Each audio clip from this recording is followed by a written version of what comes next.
welcome to my channel where we question everything. My name is Dieter Vromatsky, and today's topic is conspiracy theory. Now, this is my second conspiracy theory. I will leave a link in the description to my first conspiracy theory. And the conspiracy theory, well, it discusses basically on the behavior of the West and the events that are taking place in America and in Europe and the Ukrainian-Russian war and the high inflation. And basically, it tries to explain on why these things are happening and why people are behaving as they are behaving. If you have followed basically the narrative in the news, Germany is going to be economy is going to be severely damaged by the sanctions against Russia, the cutoff of gas and oil supplies, sabotage of the Nord Stream pipelines, the war itself, etc., etc. Basically, it tries to explain the whole conspiracy theory. Now, this is not somebody else's conspiracy theory, it's actually mine. And as I explained many times before, well, in my previous videos, conspiracy theories are based on numerous bits and pieces of information that one has gathered over the years from different articles. So pinpointing it to any specific article or event is very difficult. It is a selective process. There might be some facts that I won't mention because it might go against the general narrative of the conspiracy theory. And as I have stated in my previous videos, if you ever have watched a video about ancient aliens or aliens per se or stuff like that, then you know people take selective facts or events or information and create a fictional story about it. You cannot state it is a non-fiction, it is a fictional event, because you can interpret these events on how you want to do, how you want to see it fit, and how you would like to see it, and what type of story or narrative you want to promote. And as I've stated, yes, there are some conspiracy theories that I believe in. I believe in a JFK, I believe in the moon landing, and I believe in the 9/11. Well, those are the biggest events. And I also stated that the reason why I believe in that is that the official version is so full of holes and false information and so on that the true story actually is the conspiracy theory. And the story that's presented as a theory is actually the facts, or 90% of the facts. But let's go with our conspiracy theory number 2. Now, again, I must state, if you want to ban this video, don't. It's just a conspiracy theory. It's not fake news, or it's not news, just a fictional story. So having said that,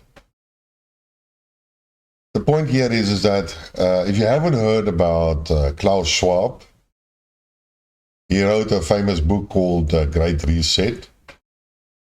And the saying or the paragraph that's usually quoted would go more or less like this: people will own nothing, but they will be happy.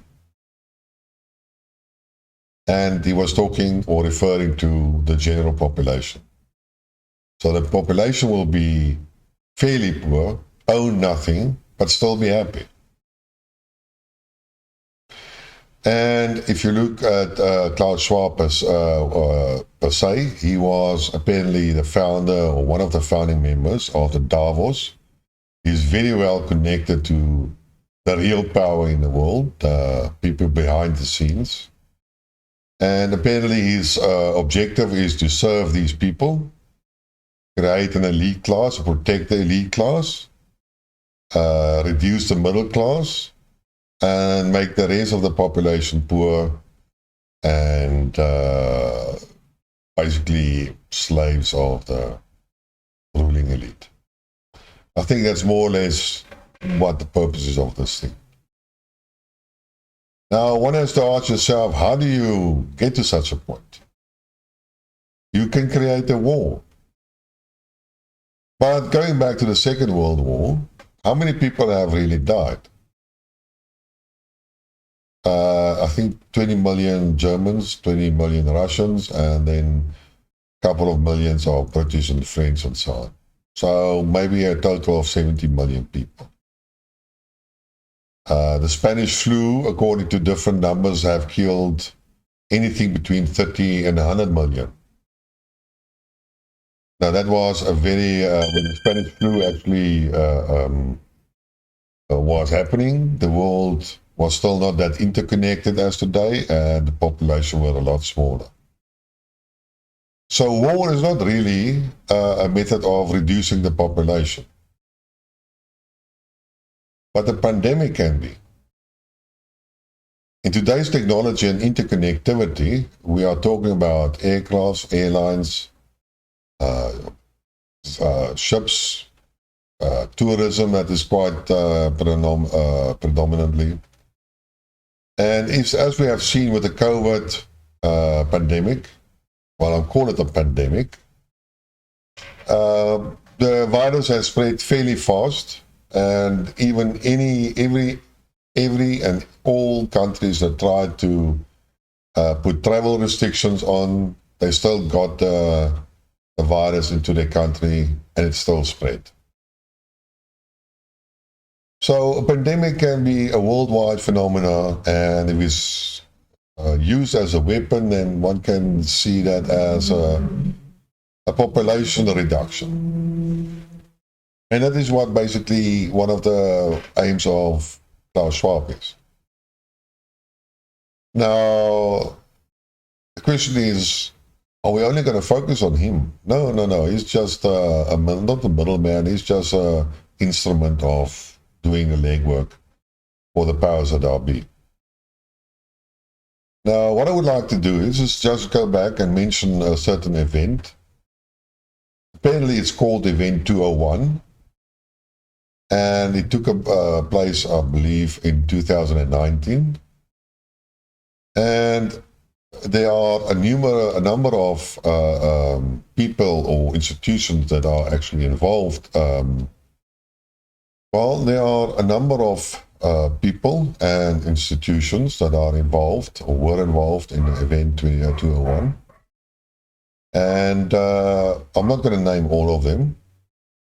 But we all know the Bill Gates and Melinda Foundation was involved. The Hopkins Institute was involved, and even the guy that the health minister of China that was responsible for the COVID pandemic or authorities was involved. Now, and numerous others. You can actually look it up. But the point here is that there was a meeting. And as the generals hold a type of war game scenario, what these guys have done is they have discussed what the effect would be of an epidemic. And they have, I believe they have based the pandemic on the SARS virus, but the SARS virus is just call it a variant of the COVID virus. And then they have looked at all the financial implications and economic implications and effects and well, call it a war game. And a couple of months later, then we had the outbreak of the COVID pandemic, which was started in China, in the Wuhan. And it was under control of the Chinese Minister of Health, who was one of the members of Event 201. And it has come out now by various alternative news outlets that it wasn't, the COVID virus was not created by bats or transfer of bats. It was a man-made virus. Now, as you can listen now, it becomes suspicious. Now, if you look further, and there are a lot of people that are investigating this whole matter about lockdowns, COVID lockdowns, restriction of travel, and vaccines, and side effects of the vaccines, and so forth. And they have come out with many reports that clearly stated that the lockdowns were illegal and unconstitutional, and basically a very authoritarian act. And basically it gave a lot of control to the governments of supposedly be democratic countries. So you can see there was a very authoritarian action. Here in South Africa, you could have been locked up if you violated some of the rules that were issued, which became law. And I'm not totally sure about any other countries and what type of laws they did implement. Then we can look at the vaccine rollout. These vaccines were totally untested, in spite of what everybody tells you. The long-term effects, although certain tests were done, which were accepted, the side effects are long-term side effects, and those tests couldn't have been done because there was no time available. But it does form the part of the approval of vaccines. It was also, most of the vaccines were based on technology that has never been proven in humans, and even in some of the animal trials apparently has failed. A lot of people are saying that what we were injected with was actually poison. Early vaccines always had mercury in them. Yes, the stated mercury was not poison. Then they replaced it with, I think, aluminium. And our modern vaccines basically have aluminium. Now, in no human living tissue you get aluminium. It is not part of any biological chain. So you can say aluminium is effectively a poison. But it's not a poison that will sort of kill you in limited quantities. But what I read about vaccines is that while you're supposedly to put dead or highly weakened viruses into a solution, then you inject that into a person, and then your body's immune system is supposed to attack it and then develop a protocol, just an internal human body protocol, on how to destroy this weakened virus. And because the virus is weakened, then the immune system will overcome it, and then we'll know what to do next time. And that's how, broadly speaking, how our immune system is supposed to work. Well, mercury was issued and later on removed and then replaced with aluminium, apparently for one reason. They wanted to increase the efficacy of the vaccine. And because it's a foreign object, your body starts to react in the presence of this virus, the weakened virus, initialized by the mercury or the aluminium. And that creates a much stronger reaction, and call it a body protocol, to fight the virus next time. But unfortunately, it also works like that if you are eating like peanuts or milk or whatever at the same time, then you might get the reaction that your immune system does. It might also associate that lactose or whatever you want to call it, or the peanuts and so on, with an intruder. And because of the aluminium,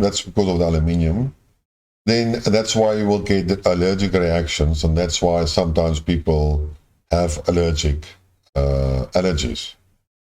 You will find that the amount of allergies are increasing each year. Now, that is why I understand how this stuff works. Whether it's true, that's a debatable point. Will we ever know? Well, who are you going to believe? So it's your own choice what you want to do. But in any case, the side effects that is being promoted by the skeptical people about COVID is that the side effects of these new RNA or RMA type of vaccines is twofold. The spike protein and the lipids that are used to carry the so-called DNA chain into your bloodstream. Now again, certain tests were not done, and basically what you are supposed to do with a vaccine, as per the traditional vaccine, is you say you inject it into your arm, and that's where the virus, weakened virus stands, and that's where your body develops the immune system. Basically, you have a sort of an infection at the place where you have been injected to. But with this new DNA or RNA vaccines, it didn't work like that. The spike proteins and the lipids were actually traveling down your body. They were not remaining in your arm, and they manifested themselves at various places. Some of them actually in your brain, some of them in your uterus, and some of them in your heart. Well, those were more the critical areas. And these are the areas that you get the most side effects from, or the more dangerous side effects. So what then happens is the spike protein is a poisonous stuff. And it will go now, and the lipids, and it will actually go into your cell. Your cell then will produce more of them, and then your body's immune system will go and design this defense protocol. And next time you are receiving this virus, then it will type of know what to do again. But the problem is that we all react differently, and we all have different genetics. Now, in general, my argument at that stage was always that, say, one person has a certain genetic, and as the spike protein goes into your cell, then it will create, say, 200 duplicates. And the 200 duplicates your immune system can handle easily. But some other people have different genetics and different things, and they will create 5,000 duplicates of the spike virus. And then your immune system cannot handle that quantity, and that's when you get all the side effects. Now, if it's in your brain, then you might get maybe brain damage, and that's when you get all the rattle-tuttle, and you can be paralyzed, and the other side effects that some people call. And some people will have damage to the heart arteries, and that's when you're young, and you hear a lot of young people, sport people, that just collapse on the field and then they die, got a heart attack.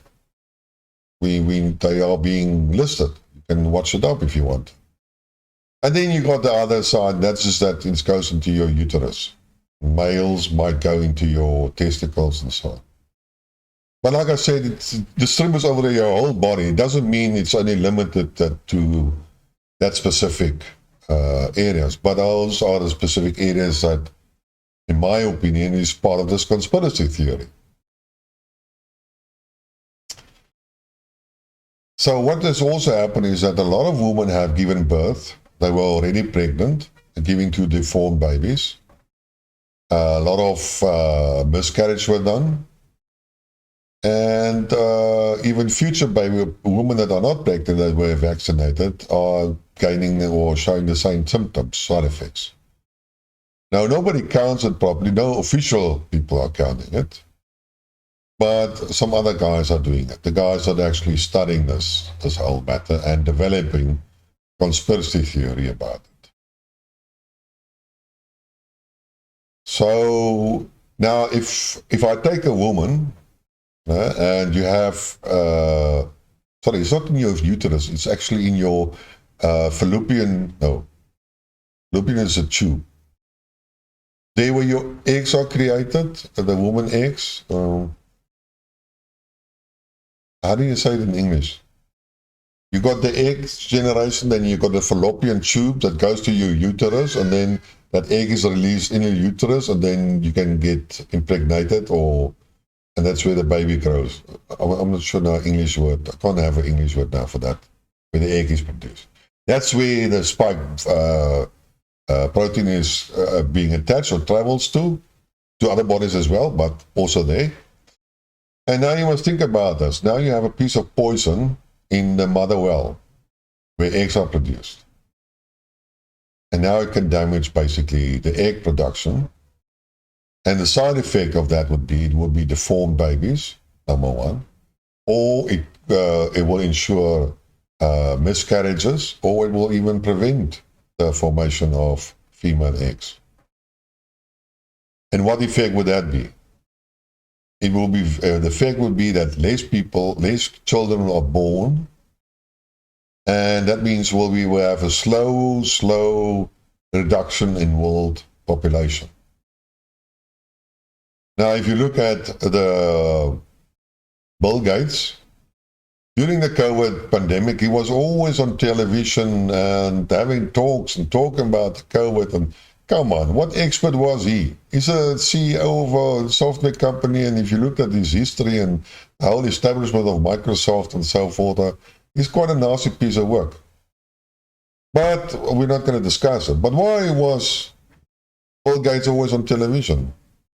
Well, Bill Gates is one of the biggest advocates for euthanasia and population reduction.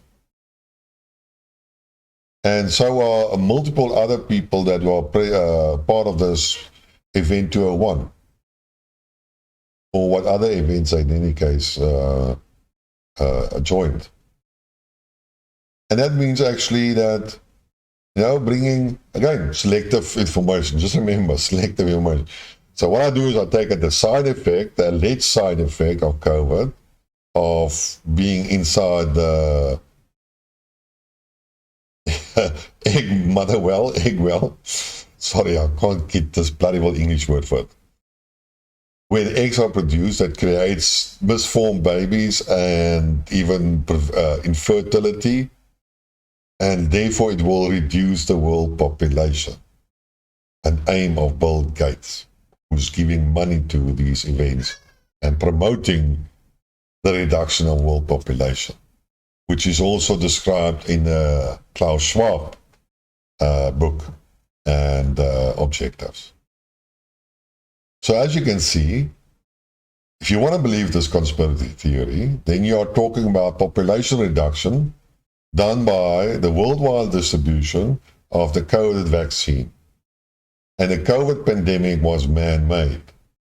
And it was war-gamed in Event 201 by organizations that support population reduction, world population reduction. Well, did they succeed in that? Well, I think most of the poor people, countries like India and so on, haven't been vaccinated. Africa hasn't been very much vaccinated. And those are the two biggest countries of population growth. But Europe and America has had a lot of vaccinations and also a lot of death. And, well, from COVID and maybe from vaccines, but nobody counts those. So basically the real effort was achieved in the Western world. Now that's the one part. That's only the one part. So now you look at the economic impact of the COVID. And you will see that economies are collapsing due to high inflation, which was created by the lockdowns, and the subsequent money printing by the ECB and the American Federal Bank. Yeah. Getting stuck here. In any case, basically, all the money printing that has been occurring since 2008 and all the financial manipulations and shenanigans and so on that has been done since America went off the gold standard, there was a debt increase, and debt increases can only be, government debt can only be reduced by high inflation. So they tried to stimulate high inflation, which they couldn't get going. But finally, with the COVID pandemic, they print so much money that finally they're getting their wish and inflation is there. Do they want to stop the inflation? No, they don't want to do that because they have to reduce the debt by inflation to get it more manageable again. And the people just have to suffer, sorry. So it has also a question of supply chains. So supply chains creates economic damage, and economic damage creates unemployment, and unemployment creates poverty, and poverty creates death, starvation. Another form of population reduction. And you are destroying the middle class, creating a lot of poor people, and that goes into the Klaus Schwab project. And that's currently what's happening in America and happening all over Europe. Now, does it have anything to do with the Russian-Ukrainian war? I believe it was something that wasn't considered per se. It wasn't part of the plan, but it presented an opportunity to accelerate the whole process. By hastening the economic collapse of Europe, with especially Germany, who is the kingpin around the Eurozone, where all other economies are actually going. And it's a benefit to the West and powers that be, who might sit in Europe, England, or America. I'm still not totally sure, but I believe that most of them are sitting in America. Because you can also see all the radical behavior. Like, I mean, come on, Canada. Canada was one of the most peaceful people and tolerant, and then they go and do this truck boycott, and then, you know, Trudeau goes and invokes a draconian law in order to arrest these people and consider them as terrorists. And come on, the red flag should have gone up by then in any case. Not by the truckers' behavior, but by the Canadian government's behavior and the drastic step that they did. Now, again, we all know that the world economy depends on Europe and America. It depends on them as a consumer base. They are supposed to be the most wealthy people in name because they actually buy everything on debt. Debt in terms of the government's debt, and debt in terms of the private debt, and debt in terms of the industrial. Everything has been financialized. And every financialization has been carried by the economic slaves of the rest of the world. We have been subsidizing the living standards of the American people for years since they went off the gold standard. The rest of the world have financed all American wars. Doesn't matter how you look at it. And it happened by the global currency of the US dollar. We have subsidized the inflation. We have paid for their living standards. Doesn't matter how you see. Now, coming back to the conspiracy theory. Now, if America implodes and Europe implodes, what will happen to the rest of the world? Will it just go on? No. What will happen is that they will also collapse, economically wise. So what will happen is that people say in China, China's industry will collapse because they are dependent on export to America, the consumers in America and Europe that are living these high standards. That's number one. So we're all going to suffer. So if China gets problems, then we here in South Africa are going to suffer because our exports of our minerals is going to go a lot less. And then we will suffer. Well, we're already suffering, but we are talking about a theoretical point. And then economies will collapse. Their own currencies will collapse. Everything will become more expensive. Industries will collapse. Unemployment will increase. Unemployment leads to poverty. Poverty leads to death, starvation. Another population reduction action. And like I said, we will all, unless something happens. And I've discussed in my previous conspiracy theory. And that is Russia and Putin. Everybody, the Western powers that be made the decision or got the information or whatever you want to call it is, and they probably maybe underestimated the resilience of the Russian economy. Maybe they thought they could use the Russians as a catalyst in this global catastrophe and start the whole process that they have envisioned. But unfortunately, Putin decided no. The Russian economy is more resilient than anybody expected. And what Putin has done, he has pivoted to Asia. And they are creating an alternative economy. Now the question is about time. You know, I've talked about the other videos about, they say, yeah, the time, the clock's on the Russian side. No. The clock is on nobody's side. If the matter continues as it goes now, then Europe and America will implode. How long will it take? I believe within the next 5 years. And that's a long time. That's like really being optimistic. Now the question arises then, how fast can Russia and China create an alternative economic bloc and create new customers in that bloc to replace the Americans and European markets? And how long will that take? Well, I think it will take more than 5 years. So unfortunately, reality is going to catch up. But it will have the effect that less people will die from poverty in the eastern countries.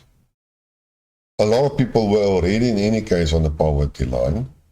So it's not that they are not used to it. And therefore they are much better equipped to cope with poverty, which the Europeans and Americans can't do.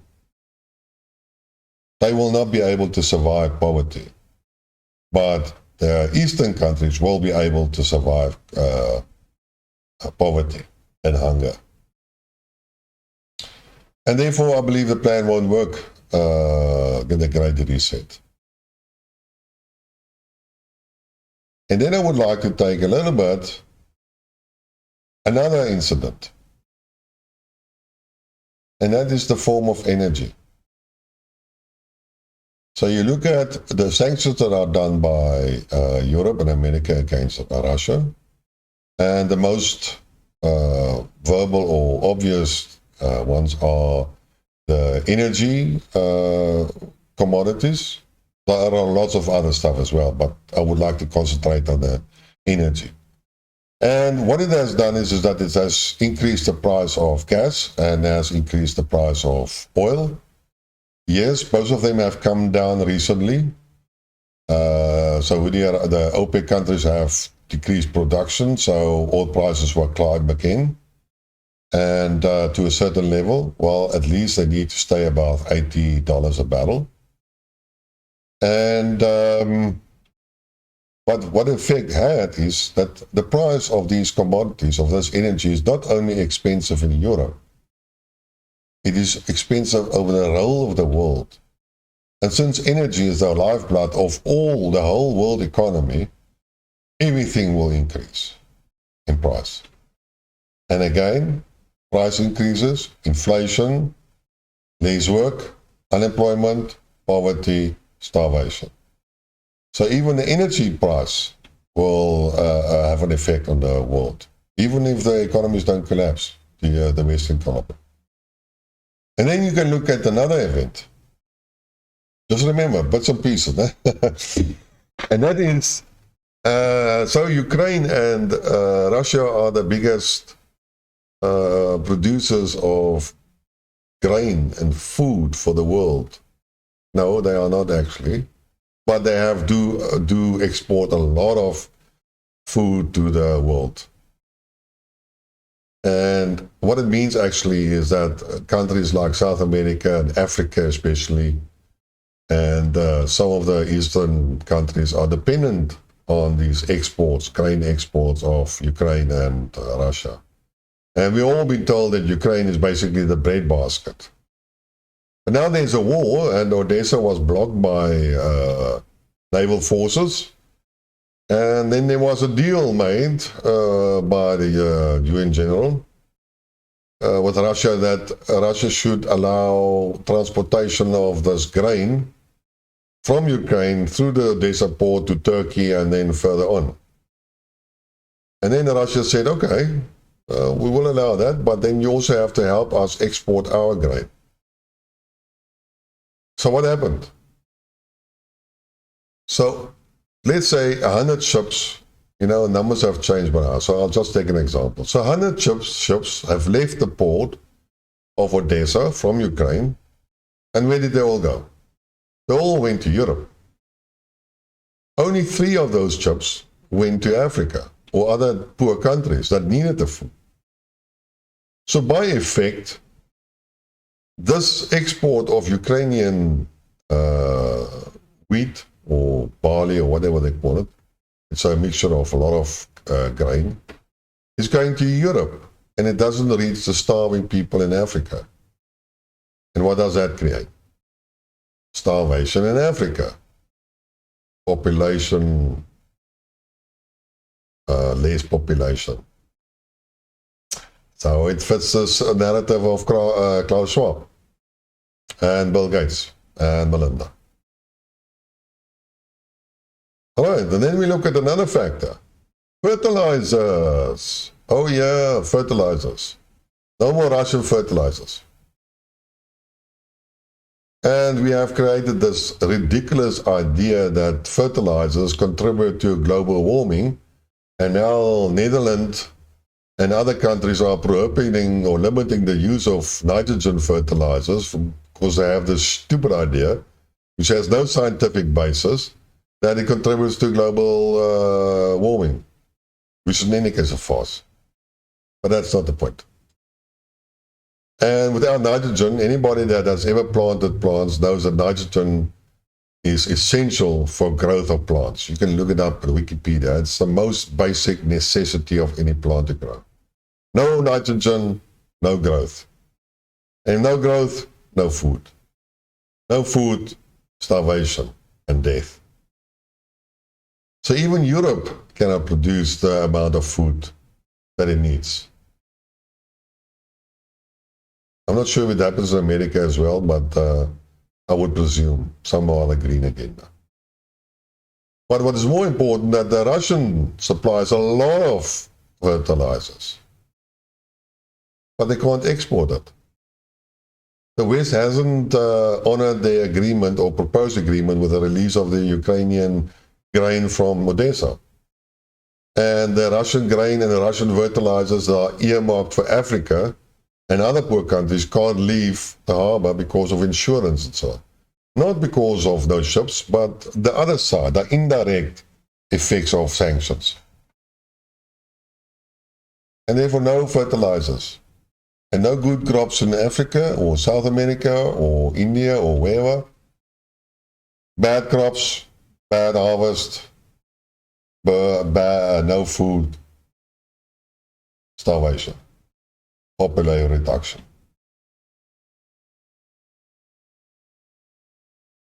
So have I created a nice narrative for conspiracy theory number 2?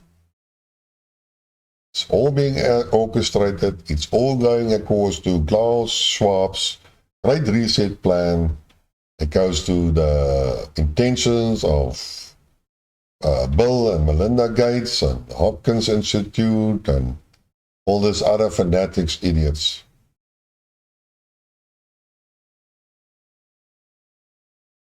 But I do have to say something in support of this theory, or this requirement of population reduction.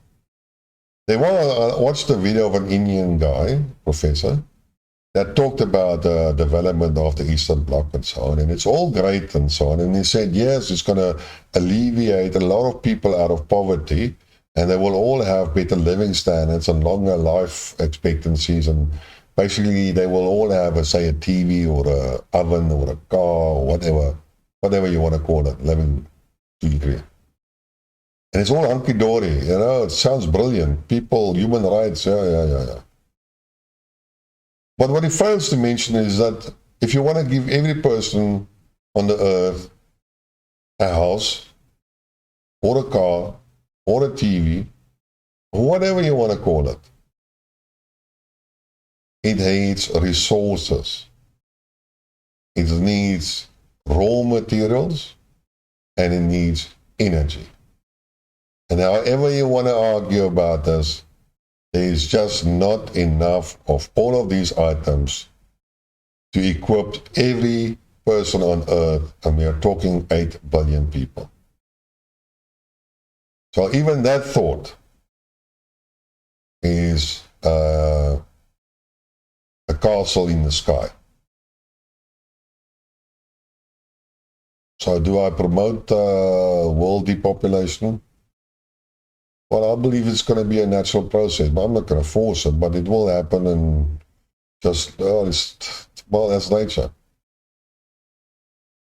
But I gave you a nice story of conspiracy theory number 2, and I hope you liked it.